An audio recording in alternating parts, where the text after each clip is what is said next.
Hey guys, it's time to make another tier list because all the information about version 3.1 is now confirmed. So we're gonna take a look and see how the new characters and Euphoria updates affect our tier list, if at all. The tiers should be self-explanatory, but let me go over it really quick. The S and A tier are obviously reserved for the best teams in the game, as this is how we rate the characters.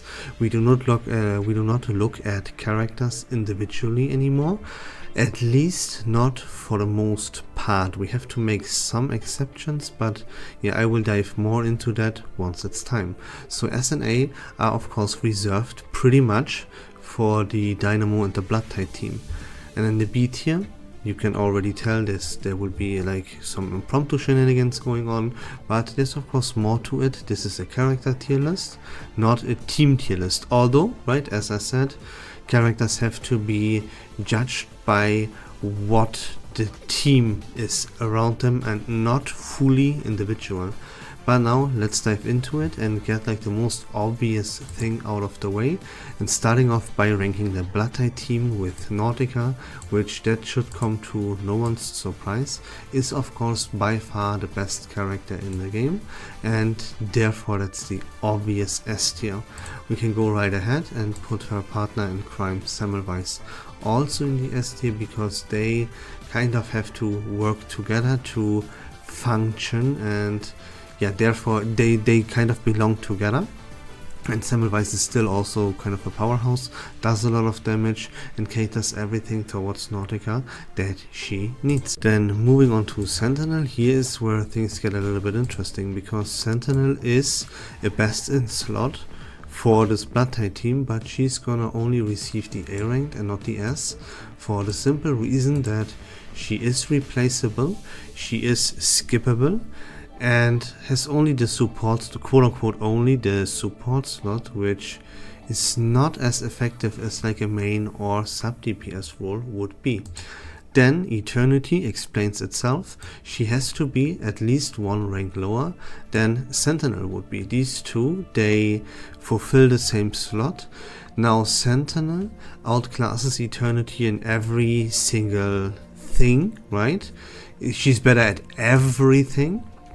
But it doesn't justify putting Eternity like 2 or even 3 tiers lower, because skip Sentinel to save up for Sharon, and therefore we have to give more credit to Eternity than she would otherwise receive if we just would go and blindly judge by individual prowess, which we don't do.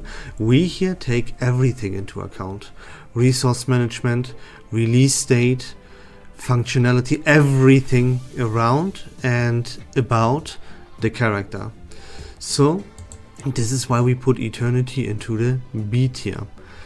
Now we get onto Robushka, who also receives the same rank as Sentinel with the A ranking, because yeah, same as Sentinel, she's also the best in slot for the Blood-type team, but you can skip her. She is replaceable. She's not a must play, not a must pull, and therefore it would not be fair to put her into the same ranking as like a Nautica with the best character in the game, or her partner in crime. Like, these two are irreplaceable must plays if you want to play Blood-type. Sentinel and Robushka are not on the same level there. That's why they deserve to be a rank lower. And now, again, Medicine Pocket is also a B tier, for the exact same reason as to why Eternity is a B tier. They are part of this team right now, and they do the job perfectly fine. They don't have to be replaced. They are not the best in slots. That's why the best in slots are a tier above them, right? Kind of explains itself here. And there we go, this is how we rank the Blood-type team. Okay, now let's spice things up a little bit and not talk about Dynamo, but let's talk about the Poison team instead. Now, of course, some characters, like some 6-stars here, they won't even make the list at all. And you could make a good argument for the Poison team not even being on this list, at least not all of those characters. I decided to put them here nonetheless. Starting off with Willow. Willow fell off. She's not the main DPS, the true main. She can be the main DPS for the Poison archetype. She's not too heavily outclassed, but there's something slightly better than Willow, and that is Ezio. So since the Poison team is not really relevant anymore, it's like 7th or even 8th place in the meta, so doesn't play too much of a role, but it's still kind of a thing, especially because Jessica just received a Euphoria update in the 2nd anniversary. So Ezio is a tiny little bit better than Willow, and therefore Willow receives the F ranking and Ezio is in D. Now Tuesday, she deserves to be at the highest rank when it comes to the Poison team, because she is like the sole reason that this team even exists in the first place. Without Tuesday making Poison be able to crit, Poison wouldn't be an archetype. It would be kind of around the same level as Burn. Still a little bit better because it has better characters, but yeah, it would not be viable. We would then like no Poison character would be on this list if Tuesday wouldn't exist. So there we go with that. Then Sotheby, of course, still a must play. Sotheby is not replaceable in the Poison team. That is the sustain that you always gonna use 100% of the times, and therefore she deserves more than F tier, because the F tier with Willow, that is replaceable and not best in slot. Sotheby is not replaceable and is best in slot. That's the difference between these two. Then Jessica just received a Euphoria update and took the best in slot away from Kakania. So again, same reason, Willow is not best in slot, Jessica is, and therefore Jessica deserves a higher ranking. Then I just told you that Kakania lost her best in slot in this Poison archetype team, and therefore she has to be lower than the actual best in slots, and that nets her the F ranking. Of course, we have to keep a little bit into account that Kakania is quote-unquote slottable, but that is not a thing anymore. In like ever since the 2nd anniversary hit, slottable characters lose their viability to 100%. If you can't be slotted into Bloodtide, Dynamo, Impromptu or something like that, then what's even the point of you being slottable? It doesn't make any sense anymore. So Kakania is pretty garbage and therefore deserves the F tier.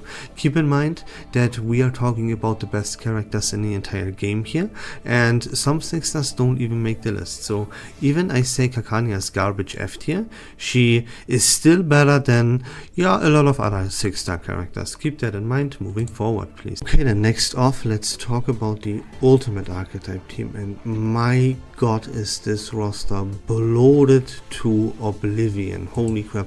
And they still don't have their healer. Absolutely mind-blowing. Now if you like really visualize that and see all the characters in one spot that belong to the Ultimate archetype team, and you realize they don't have a healer, I don't know what these developers are doing. But anyways, that's not the point of this video. So let's start ranking these characters. As I said, S and A is kind of Bloodtide Dynamo territory. B tier is kind of Impromptu territory. So Mulder has to be lower than that already, as the Ultimate archetype team is not as good as these teams. Then we have to take a look. Is Mulder best in slot in the Ultimate archetype team in version 3.1? No, she's not. That doesn't make her deserve C tier.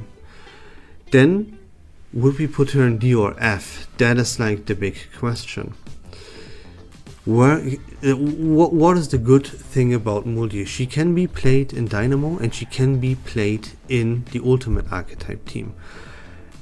This is some viable slottability because you can play her in Dynamo. That saves her ass a little bit, and this is kind of the reason why she's even on this list, if I'm being honest.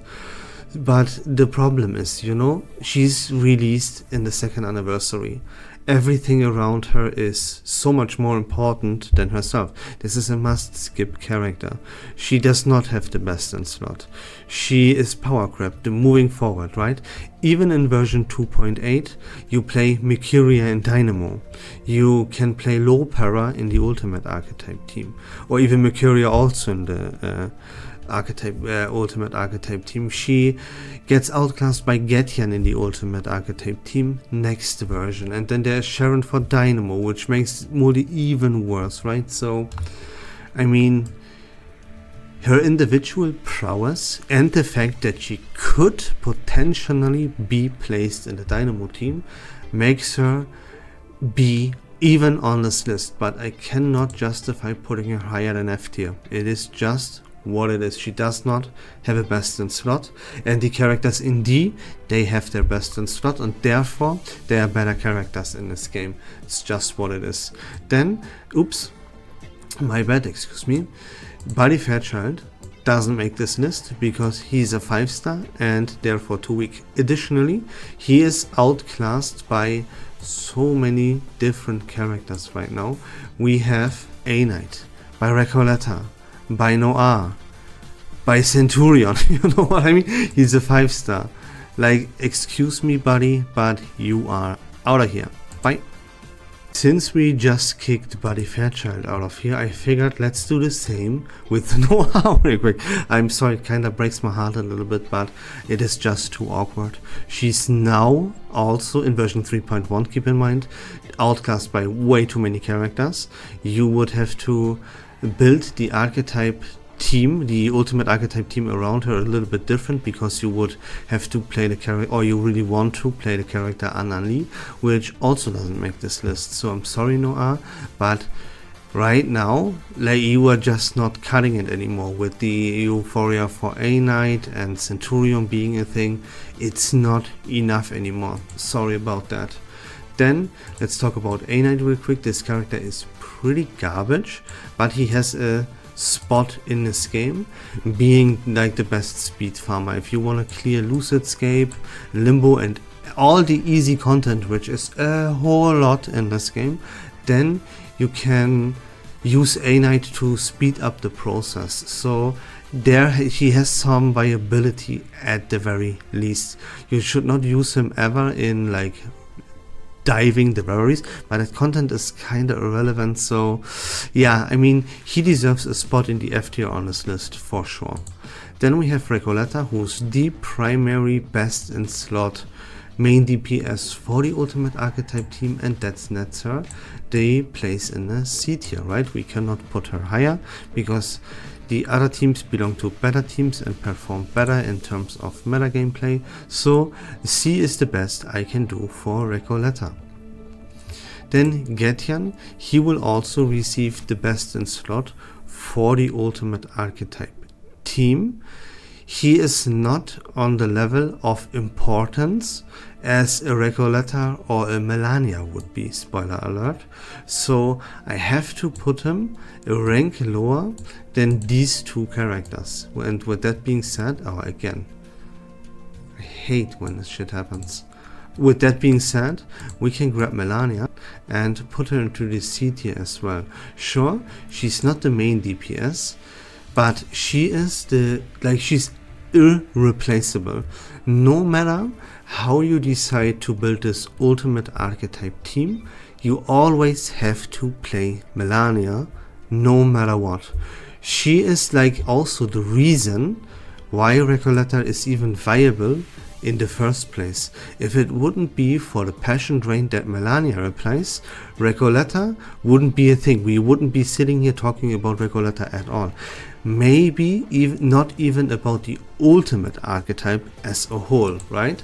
So Melania is for the ultimate archetype team kind of what Tuesday is for the poison archetype, and that's why she deserves actually the same rank as the true best main DPS for the ultimate archetype team as Recoleta. Then Centurion, that kind of explains itself. She cannot be higher than D because she has to be below Recoleta, because she's also main DPS for the same archetype but worse. and that's really about it. Then low para, that is difficult. Like the low para, you can make a very good argument, as for all the F tier characters by the way, that she shouldn't be even on this list. She takes the support slot in the ultimate archetype team. We have now Muldir, who does the same, and we have Getian, who also fills the same spot.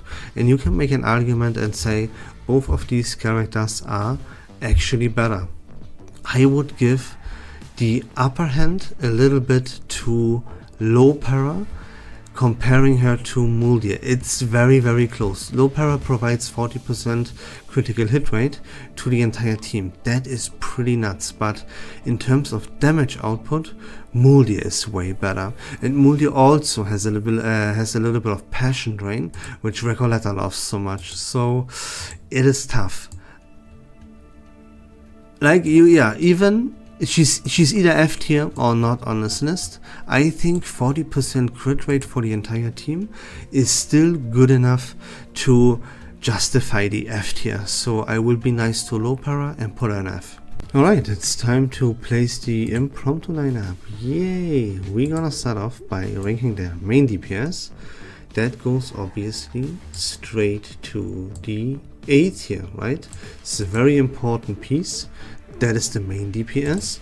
It's a character that is pretty much irreplaceable if you seriously want to consider playing the Impromptu lineup, and therefore she deserves that A tier, no question about it. Then Regulus has to be a rank lower. She's not that important.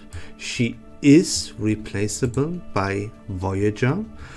And yeah, I mean, the importance here between Baccarola and Regulus is just Baccarola is pretty much irreplaceable from this team, while Regulus is replaceable, and therefore she's a rank lower. It's really just as simple as that. Then Voyager is a teeny tiny bit outclassed. Is a too strong word to use, but I don't know how else to put it. Regulus is a teeny tiny bit better than Voyager, but if you have Voyager and you don't have Regulus, then you shouldn't pull for Regulus, you know. That kind of just, the difference is not too much to put Voyager a tier lower than Regulus. It's not enough, and therefore I will keep these two in the actual same rank. Then we have Kiparina, which in my previous tier list I put Kiparina into the A tier. Changed my mind. Kiparina is an S tier character. Why is that? Because I came to the realization that after version 3.0 and then in version 3.1, she is actually not only the best in slot character for the Impromptu lineup, which is already extremely strong, but she also turns into the best in slot for the Dynamo archetype team after Sharon is released, because with Sharon in the Dynamo lineup you can replace Ezra there, and that turns Kiparina into the actual best in slot for the Dynamo archetype. I mean,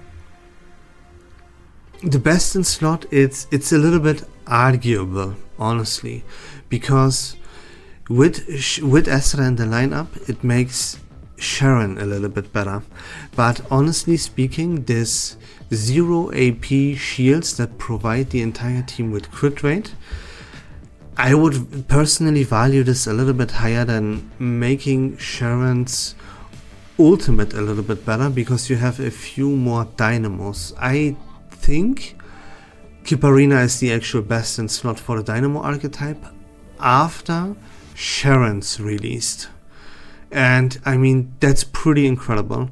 Not only are you the best in slot for the Impromptu team, which is the third best team in the game, but Dynamo is the second best team in the game. It solidifies this spot like crazy when Sharon releases, and then Kiparina becomes like either the true best in slot for the Dynamo archetype or is very close to it. That is incredible, right? I think no other character in this game, I mean, yeah, sure, Fatutu does it, but other than that, no other character other than these two actually like perform on such a high level in multiple teams. So that's incredible, and that deserves S tier if I'm being honest. Then we have Aleph, who also, if you have Aleph, he kind of, or he does in fact, not kind of, in fact, elevates the Impromptu team to a little bit of a higher level. He's pretty important. You see, he's also pretty irreplaceable. As if you would want to replace Aleph, you would have to either play both Voyager and Regulus, which is something you don't want, or you would have to play a 5-star with Matilda, which is something you would want even less. You know what I mean? And honestly, that makes him, or that puts him into the same level as a Baccarola as the main DPS. But like these two, they are too important for the Impromptu team. You really wouldn't want to replace one of these two characters. They're so good and so important for this team that I think A tier is pretty fair here, and that's what I'm gonna go with. Next up we have the follow-up lineup, excuse me. And here I'm gonna kick 2 more characters out of this list, which is 37 and Liang Yue. Breaks my heart. I like both of them, and for 37 I'm even a huge fanboy, but I can't justify putting them onto this list anymore. They don't hold up. They're too irrelevant, right? And yeah, keep in mind, I want to mention another thing, is that we have in version 3.1, right, we have Bloodtide and Dynamo. Then there is a gap, and then there is Impromptu. And after this, everything else is me, right? Really. All the teams, they didn't like the version 3.1, but these Dynamo and Bloodtide characters, they keep coming. And all the other teams like really fell off a cliff because of that. Just Impromptu didn't. Impromptu still does like stand their ground, but again, like it's Bloodtide, Dynamo and Impromptu. After that, everything else is kinda whatever, you know? So this also hits the follow-up team pretty hard. Now, of course, the follow-up team is still better than most other teams. It's kind of on the level of the ultimate archetype team, excuse me. Like these two teams, they still battle for 3rd slot. Now with Getian coming into the game, I would even say the ultimate archetype team is better than the follow-up team. So follow-up team not doing too hot right now. And yeah, Fatutu is of course an exception. That is a clear S tier, and no one should be surprised, right? That would be an outrage if anyone would be surprised by that, because Fatutu is still like pretty much the best in slot in every single team. She's better than Medicine Pocket in the Bloodtide. Now with Robushka, right, that changes a little bit. I would now say Robushka is the best in slot for the Bloodtide team, and even better than Fatutu there, because of this ability to increase the Bloodtide, like having a mechanic specifically catered towards increasing the Bloodtide. So makes Fatutu a little bit worse, right? Then even for the Dynamo archetype team, Kiparina is probably a little bit better than that, yeah, right? But still, with how versatile and how unique and how extremely good Fatutu still is, you can't put her anywhere else than the S tier. But for the first time ever, mainly due to Robushka outclassing her in the Bloodtide team now, definitely, like Fatutu starts to fall off, but just a tiny, very little bit, and very, very slow. She's still here in S tier, but if the game keeps developing like it is, Fatutu is a little bit in trouble, I'm gonna be honest.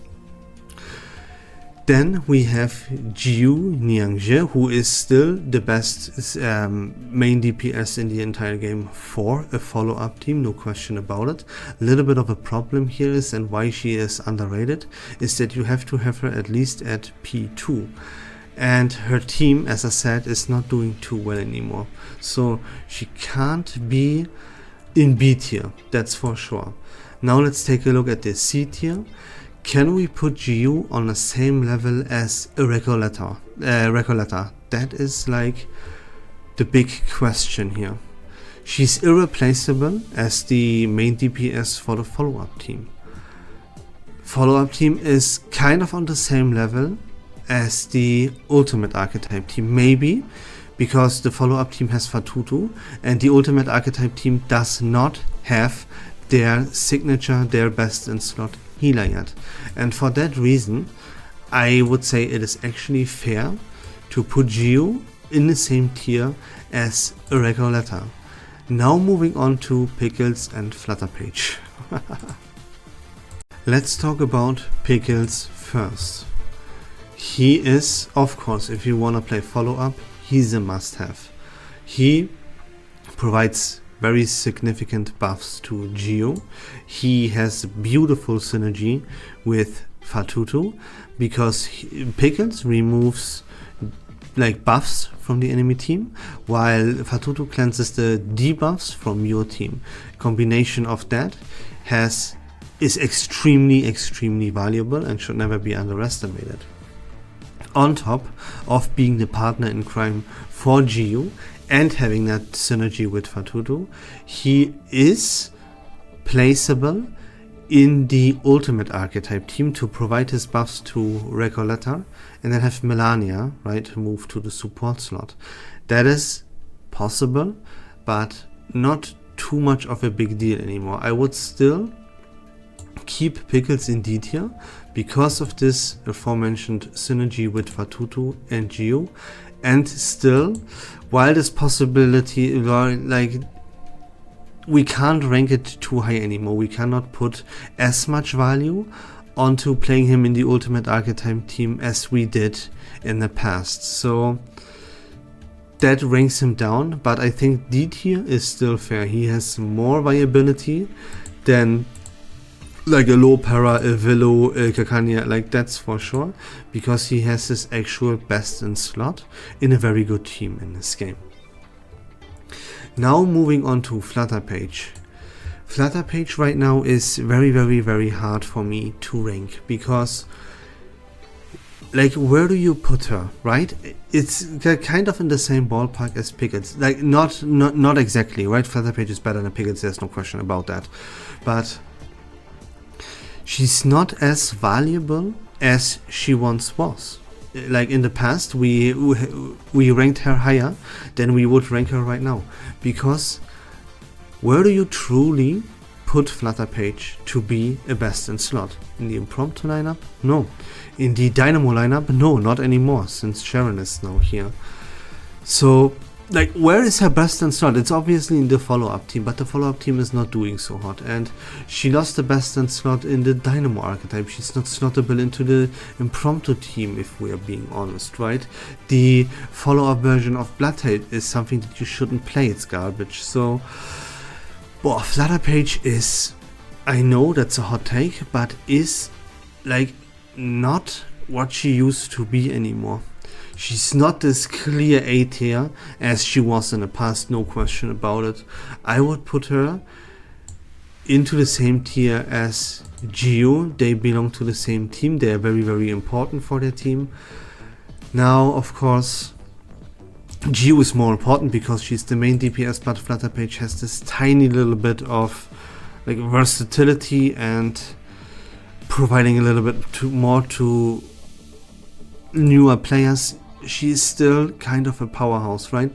But yeah, I mean, she fell off, and I know if you want to kill me for that statement right now, I understand you perfectly, but it is truly like the reality of the situation, right? And I will know, like, when people look at this tier list without any context and without any brain, then why is Eternity or a medicine pocket higher ranked than Flutterpage. I can see people outrage about this. I see this coming and I'm perfectly prepared for it.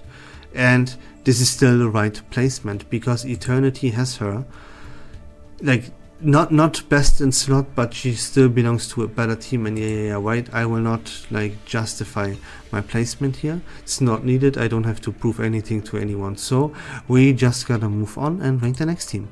Alright, let's rank the rank up team. No pun intended. That is not an easy task.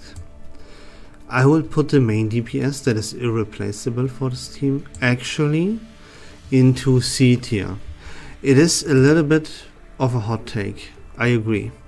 Putting Marcus on the same level as a GU or even a Recoleta, but I think she holds up there if you get the best in slot team together. I think she deserves the spot.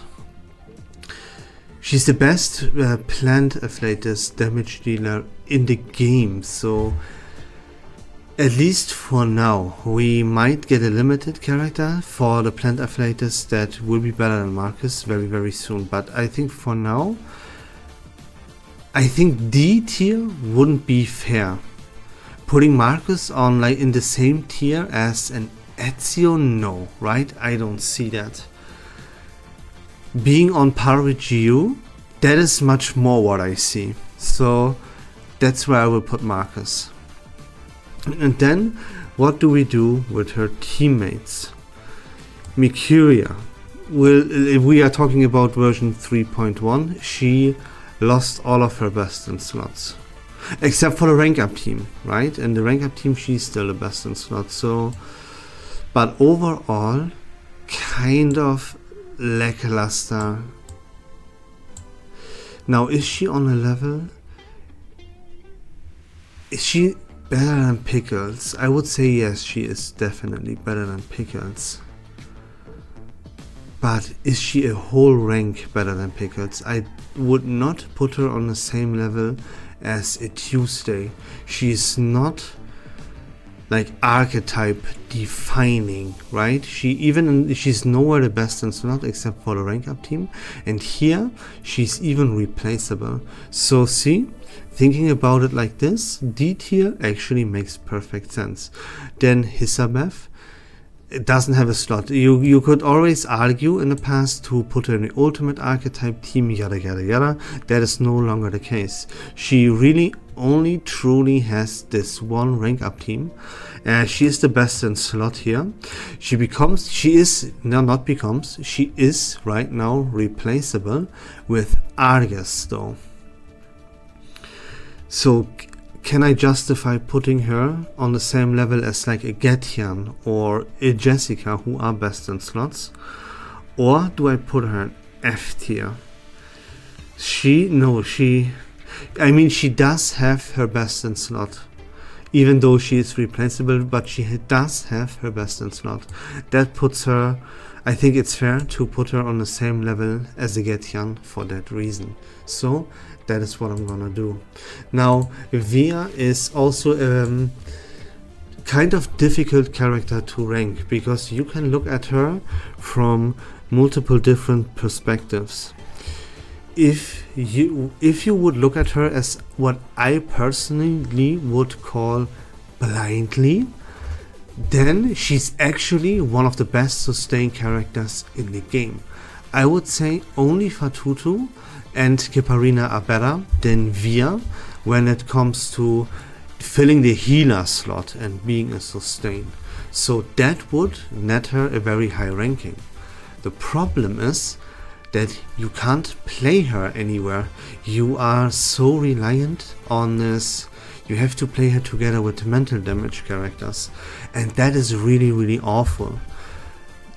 That makes her be playable nowhere other than in the rank up team, and therefore that should be D, thinking about it like this. Now, putting her into the same tier as Sotheby, that seems a little bit unfair to Via, if I'm being completely honest.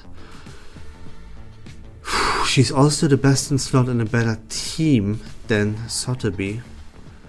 So I have to put her higher than I put Sotheby. Sure, you could argue Slotterby Slotterby is more slottable, dude. But yeah, I mean, slottability is not the... We can't put too much value onto being slottable, and where would you play Sotheby other than a poison team? So yeah, I will go the route of I have to put Via higher than Sotheby because she's just simply better than Sotheby when it comes to sustain. Slottability is something that, in terms of Sotheby, I can't put too much emphasis on. For Via though, I have to put emphasis and value onto her slottability because her slottability is terrible garbage with this mental damage character shit. Otherwise, I would have to rank her higher, but it is what it is, and I will put her in C tier. Alright, we have now the Dynamo team on our hands, and I think after that we are done actually. I will double check. So here, let's get this over with, let's get this over with rather quickly. We have in this Dynamo team 3 characters in the S tier. Sharon, obviously, he puts this team kind of like almost on par with Blood Tide. That's crazy because right now it is not there yet. The Dynamo archetype team without Sharon is way too slow. Then Lucy, second best main DPS character in the entire game, obviously has to be S tier. Is the main DPS in the second best team, is the second best main DPS in the entire game. Right? Enough said. Then we all know by now how much of a monster Ulrich truly is. And I mean, he outclasses all, like really, I can say it like that really. He outclasses every single other main DPS in this game by being a sub DPS. Only Nautica and Lucy are better DPS characters in the entire game. Like, that is crazy. He's a sub DPS, but he is, even if you would put him into the main DPS slot, he would be the third best main DPS character in the game. It is absurd how good this guy is.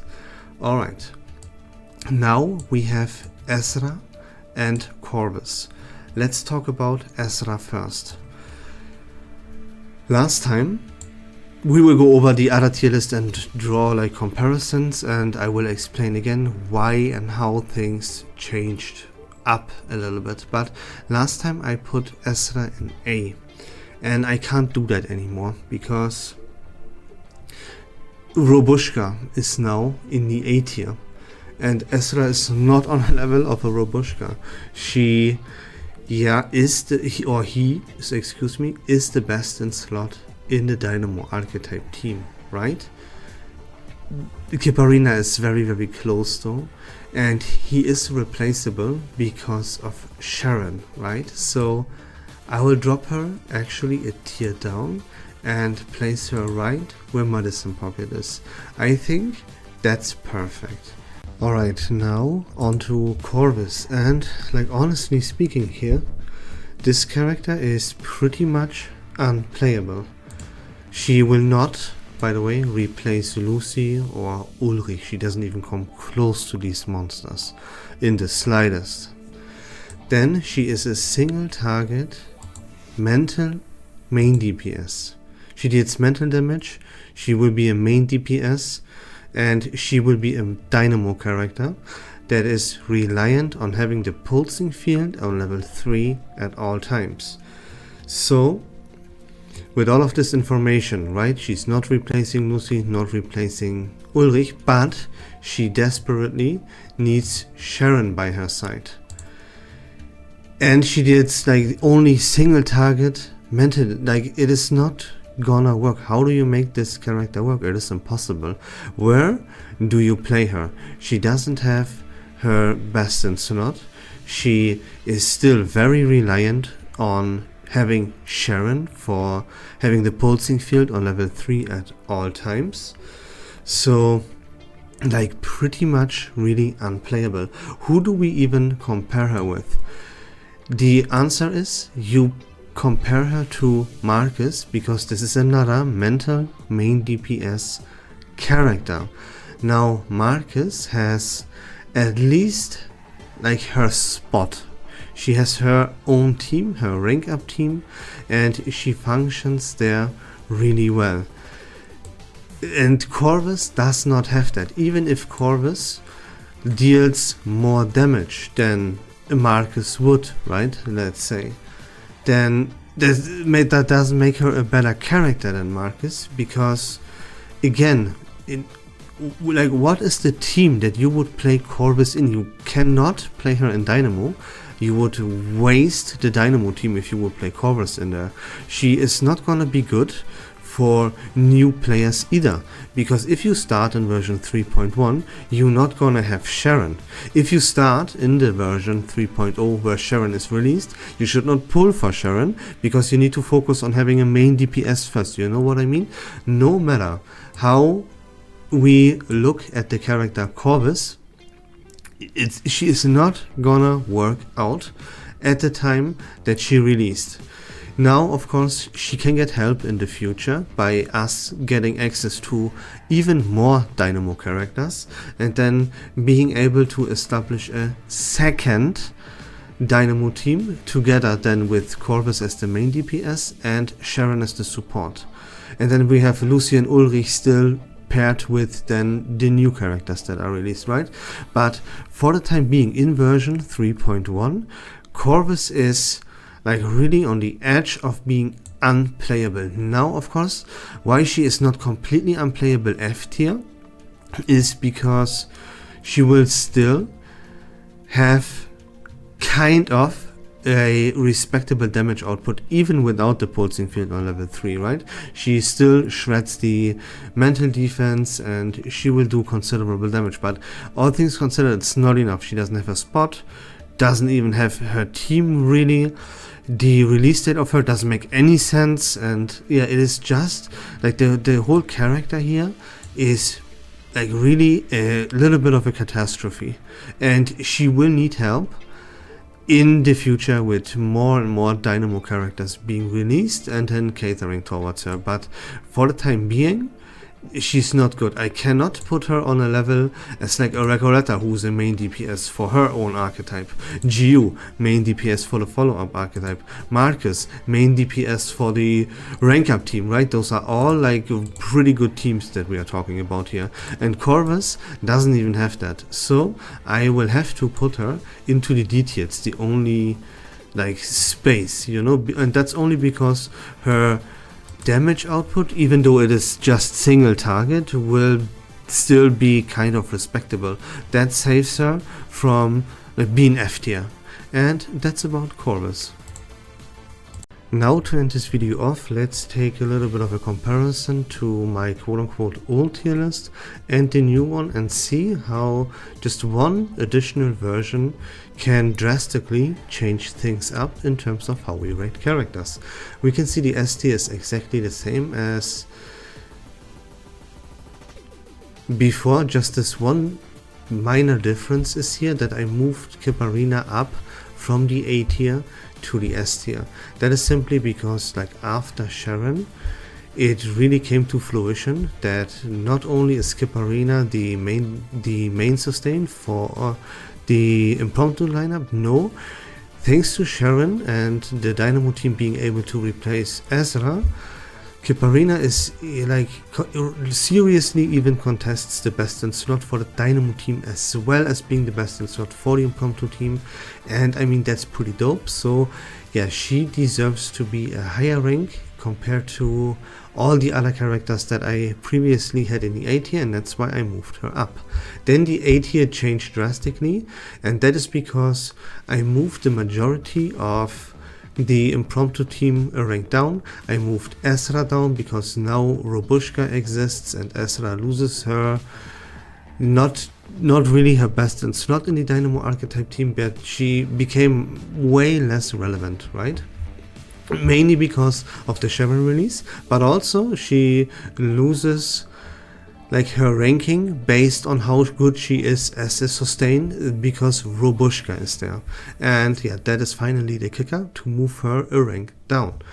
Then I moved GU and Flutterpage down 2 tiers as well, because it's just the case that the follow-up team is pretty irrelevant. As I said before, it is all about Bloodtide, Dynamo, and then a little bit about Impromptu, and everything else is pretty meh, right? Also, with the Ultimate Archetype team seeing improvements over and over and over again, with like, for example, Getjan, the follow-up team becomes more and more irrelevant, and that of course hurts GU and Flutterpage, and therefore they don't deserve the A tier anymore, and that's why they are not in the A tier anymore. Simple as that. Then the B tier, I underestimated a little bit of, like back in the day, I underestimated a little bit how valuable and how freaking good Eternity will still be, so Eternity moved up to the B tier. Let's see, I moved down Pickles, I moved down the Ultimate Archetype team, yeah, and in my previous tier list, wait, let me scroll down a little bit, you can see a tier here full of characters that are, except for Ezio and yeah, maybe Lopera, are completely irrelevant, right? So I kicked them out of the tier list completely, they're completely gone, and therefore I adjusted characters down the tier list to actually fill the tiers, because that's what a tier list is all about, right? So everything is a little bit more accurate, and irrelevant characters like 6 or 37 or Anionala right there, like Mrs. Bubble, they are completely irrelevant, so they are out and they are no longer part of this list because they are just simply too irrelevant right now. And yeah, that's pretty much about it, right? Of course, the follow-up team moved down, the Poison team moved down, characters lost their spot here completely. With A-Knight is a thing, Muldi is a thing, the Centurion Euphoria is a thing, Corvus is kind of a thing, you know what I mean? So yeah, our new tier list is definitely more accurate as we moved things down, we adjusted things down and removed irrelevant characters. So there you go, that's about the video, guys.